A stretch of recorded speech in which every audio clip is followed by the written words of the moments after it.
From Fox 39, WQRF-TV Rockford, and your home team, Eyewitness News at 9 starts now. A man is hit by a car late last night in Rockford. We'll have the latest word from police as they investigate the accident. And State Line residents were out and about taking advantage of Black Friday deals today. We'll hear from shoppers about their experience with the crowds. Plus, a local festival is set to take over Rockford. Organizers say it's a great way to help out small businesses downtown. Good evening, I'm Marissa Lessner. Thanks for joining us tonight. A man is dead after being hit by a car late last night. We told you yesterday that a man was walking in the roadway when he was hit by a car near Fulton and Grant Avenues. He was taken to the hospital for life-threatening injuries. Today, police confirmed that the 65-year-old man had died. RPD is still investigating the cause of that accident. And officers are investigating after a car hits a building. Police say around 1 this afternoon, a vehicle hit the Alpine View restaurant. The car did not enter the business. One person was taken to the hospital for minor injuries. We'll keep you up to date on both of these incidents as more information is released. State Line residents were out at businesses all day searching for the best Black Friday deals. Blake Dietz was at Cherryvale Mall where he spoke to shoppers about their experience with the crowds, and Blake was pretty busy out there today. Yeah, Marissa, it is bustling out here at Cherryvale Mall, where shoppers of all ages are out and about looking to score some good holiday deals. Shoppers I've spoken to said that while it's not as busy as years past, shopping with family and friends is what the holiday is all about. We try to get up at 6, and that one's been shopping since 6:30. We failed. We didn't get out here till 9. We failed miserably. We got up at 9. Yeah, it's a tradition. Normally, my first time. Normally we go at night, but then stores stopped opening at night, so we had to go out during the morning. But shoppers young and old are searching the mall for savings, including first-timer Benjamin Cowan, who's spending the day with his girlfriend and her family. Finally got a job this year, so that's my first one. I know that it used to be a lot more crazy. I feel it's a lot more calm this year. It's not really like Black Friday, it's more like Gray Friday, in my opinion, you know. But it's not just shoppers who had to prep for the big day. Morgan Bell, owner of My Cafe Amore in Cherry Valley, decided to use Black Friday to open the store's first ever pop-up location. So we set up here last night, starting at 6 p.m. We left at 2:30 a.m. and then we came back this morning at 6:30 a.m. It's definitely been a little different since when I was younger with Black Friday. I remember people sleeping in tents outside of stores and things like that. So more people like to sleep in this time of year. So it's definitely picked up more so in the afternoon than it has been in the morning this year. Regardless of how it's evolved over the years, Black Friday still brings people together for a good old-fashioned shopping spree. Reporting in Cherry Valley for your home team, I'm Blake Dietz. Back to you, Marissa. All right, thanks, Blake. Well, downtown Rockford will be bustling tomorrow for a holiday tradition that keeps growing and evolving. We're talking about Stroll on State. This is the 11th year for the festival. The Dasher Dash kicks things off at noon, then things get rolling for the holiday parade at 2. Stroll also offers a wide range of classic events like wagon rides, ice skating, and a car show. And new this year, no matter what the forecast, snow will be in the air thanks to the addition of snow machines. Organizers say the event helps bring more awareness to businesses in downtown Rockford.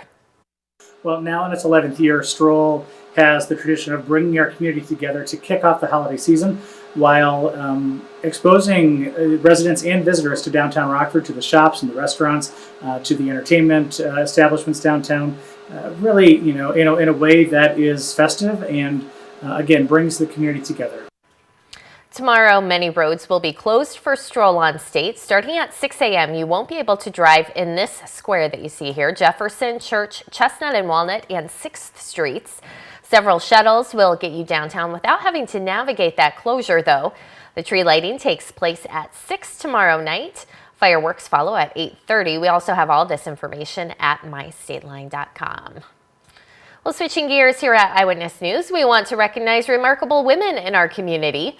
You can nominate someone who has made a difference in self-achievement, community contribution, or family impact. Just scan the flow code on your screen or click on the community tab on our website to submit their story. Another holiday tradition is back to brighten the season when you can see the Festival of Lights and details on an ornament giveaway when you're there. That's next. You're watching Eyewitness News, your home team with Eric Wilson, Scott Leber, and Chief Meteorologist Candace King.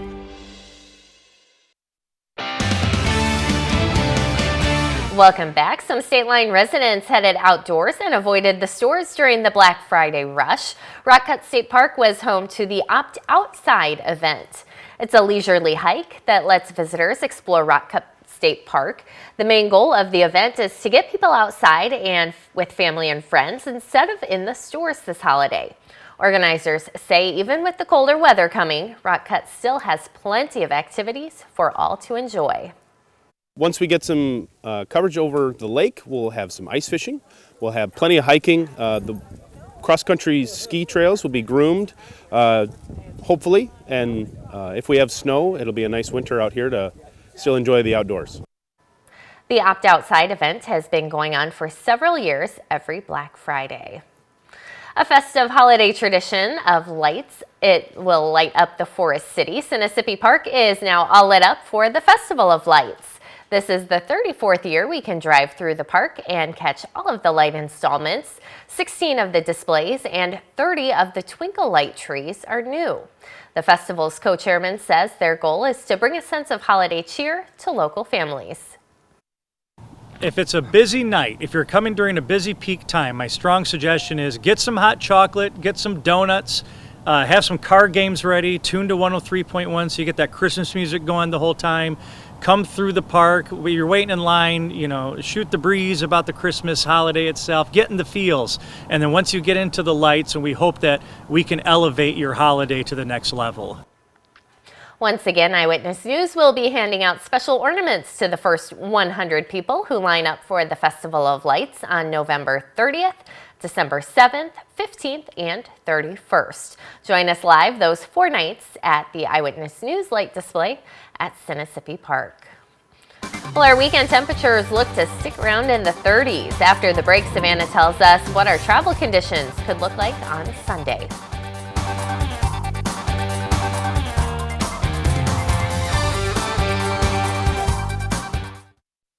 Now, your first warn weather forecast from meteorologist Savannah Brito. Well, good evening, everyone. Welcome back. Happy Friday. Temperatures, they were very cold this afternoon. We only made it into the lower 30s, and check out Galena. That was the temperature high. They achieved only 29 degrees, so they didn't even make it to the 30-degree mark out of the upper 20s. 31 was the high today in Rockford, 30 in Janesville, 31 in Rochelle. Temperatures cooling down pretty quickly, not as cool as what we're going to see Sunday night and also Monday night. Temperatures are going to get really cold during that time frame, especially with wind chills, which will show in just a bit. Tomorrow afternoon, very similar. We'll have wind chills in place pretty much all day. Cloud cover, I do think that's going to stay in place. Might see a couple flurries, but the big thing is temperatures might be a degree or two warmer than what we had out there this afternoon. Then we're going to see temperatures fall again. That'll be Saturday night. Again, not as cool. Temperatures stay right around the 30-degree mark. Some of us fall in those mid to upper 20s. I think most of us will be right around that 30-degree mark. We'll see similar temperatures again Sunday afternoon. Don't make it out of the 30s. I think most of us are confined to those lower to mid 30s both Saturday and Sunday, so the next 2 days. But again, the bitter chill that's going to come after the snow we see, that's going to be one of the biggest topics. So cloud cover stays in place for Saturday and Sunday. Temperatures, like I mentioned, lower to mid 30s. We do have that snow that's eventually going to move in here. Could cause some issues on the road. I think the snow is mainly going to be confined to elevated and grassy surfaces. Ground temperatures are warm. Roadways, though, tend to stay a little bit warmer. We could see some slush buildups. There could be some hazardous travel. Just plan on traveling or at least a little bit of extra time for any of those travel plans. That'll be Saturday or Sunday morning into the afternoon, most of that moving out by the early evening. You can see that heaviest band of snow does look to move over our area. There are not any winter weather alerts, but there are directly west and southwest of here. So you can see relative to the state line, just to our southwest northern portions of Missouri have been placed under winter weather advisory. That's that purple color. At best, we might see that. We're not going to see a winter storm warning or watch put in place, but we could see a winter weather advisory because this will technically be our first snowfall of the season, at least this upcoming winter season. We did see a trace of snow on Halloween, nothing measurable. This will be our first measurable snow. So where this system originates, that's actually going to be currently out over the Great Plains. That's eventually going to move up through here because temperatures are going to be cold enough. We'll see snow as precipitation as a result of that. Everywhere that's on the warmer sector and temperatures that are in the 40s or even 50s, that's mainly going to be kind of southeast of the Indianapolis area. Those places will see rain. So cold sector for us, that will fall as snow. How much snow could we see? I think most of us probably going to stay between half an inch up to 1.5 inches. A few places and locations could see closer to 2, but again, most of this grassy and elevated surfaces, some could coat the roadways, but I think most that's going to melt before touching those roadways. And this heaviest will come Sunday morning into the very early afternoon. Most of that at that point in time after that will move to our northwest. So that kind of does put the bullseye across the state line. Best chances for heavier snow, I think, will be a little bit focused northwest, so maybe towards Freeport, Galena, also Monroe. That's going to be in southern Wisconsin as well. And then that system moves over Michigan and towards the northeast. Like I said, temperatures are going to be cold the next couple of days, not as cold as what we're going to see Monday night. Wind chills, though, could actually get down to the single digits. That would be most likely Monday night into Tuesday. So Marissa, really cold for those kids heading off to school Tuesday morning. All right, thanks, Savannah.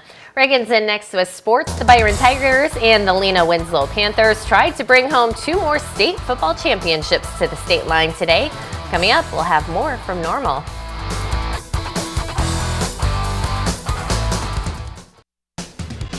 Now sports with Reagan Holgate.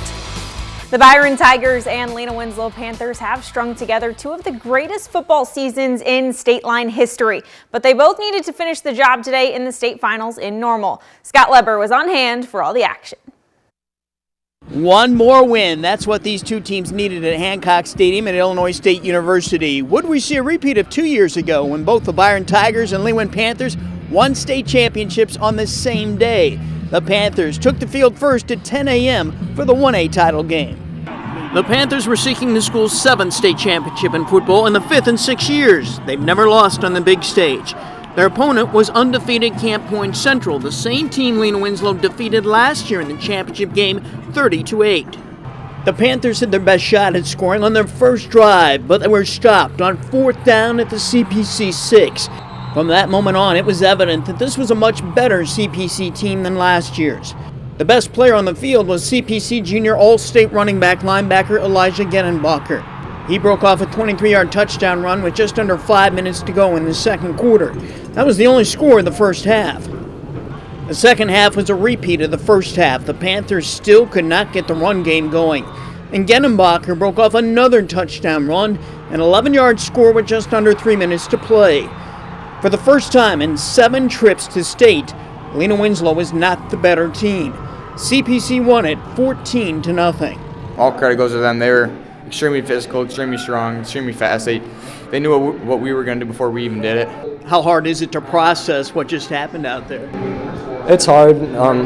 They're a great team, and we definitely gave it all we could give. But in the end, we came out in second. We don't get beat like that very often, but that was the case today, and they were the better team, that's for sure. Yes, this loss will sting for a while, but what a run it's been for the Panthers and for the 16 seniors who reached the state finals 3 years in a row.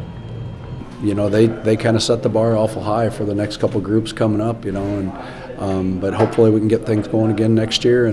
But yeah, this group of seniors, that was pretty special. The Byron Tigers took the field for the 3A championship game, trying to bring the big trophy back to the state line. The 13-0 Tigers faced 12-1 Mount Carmel. This game was almost over from the opening kickoff. Byron went 67 yards with its first drive, Caden Considine scoring on a 15-yard touchdown. After Aiden Shank scored on a 1-yard keeper, freshman backup quarterback Andrew Talbot showed his speed, blazing 29 yards for a touchdown, making it 21-0. Talbot wasn't done second quarter, fakes up the middle to Considine, and Talbot again gets outside and goes 38 yards. It was 28-0 Byron. Braden Knoll then showed his speed. He turned it on, going 31 yards for a touchdown and a 35-0 lead. Byron's defense was equally amazing. Kai Aiken here with a pick, his second of the first half. The Tiger defense had 4 takeaways in the first half. On the very next play, it was Talbert again blazing past the Aces defense, going 77 yards like a bolt of lightning. It was 42-0 in the second quarter, and the party was on in the Byron stands. Before halftime, another Byron score as Considine got some great blocking, then cut it back, and he went 17 yards for a TD. Byron rushed for 378 yards in the first half and led 49-0 at the break. In the third quarter, another big score here by Braden Knoll, who bust off another long TD. And with that, Byron set the state's all-time single-season scoring record. They also set the record for the most points scored in a 3A state championship game. Byron won it 69-7. These Tigers showed they're not just a great team, they're an all-time great high school football team. As a sophomore, this is crazy. I'm so happy we sent these seniors out on a good note like this. We're record holders now. No, we worked really hard. Starting all the way back from the IC loss, we wanted this one bad. You know, we put in so much hours and it paid off. Kai, what's the statement you guys just made here tonight with this huge win? You know, we've heard a lot of talk all year about everyone else, not Byron. We hear about my team, we hear about Mount Carmel. But we're here, baby. We came here to play. We were ready to play. Do you consider yourselves to be one of the all-time great Illinois high school football teams? I mean, yeah, we work so hard to be one of the best ever. I mean, why not make that your goal when you're playing? They're on the big stage here tonight, and they came out and they played probably their best game of the season, and I'm just so proud of them to finish it the right way. In Normal, I'm Scott Leber. All right, thanks so much, Scott. And congratulations, of course, to both teams on yet another historic season. We'll be right back.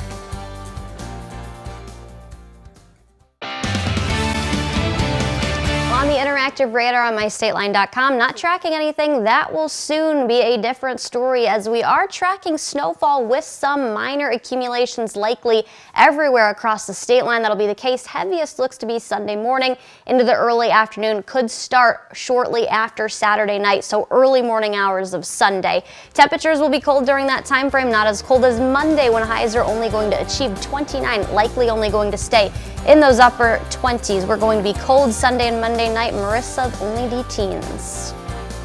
Definitely feels like winter's here. Have a great night.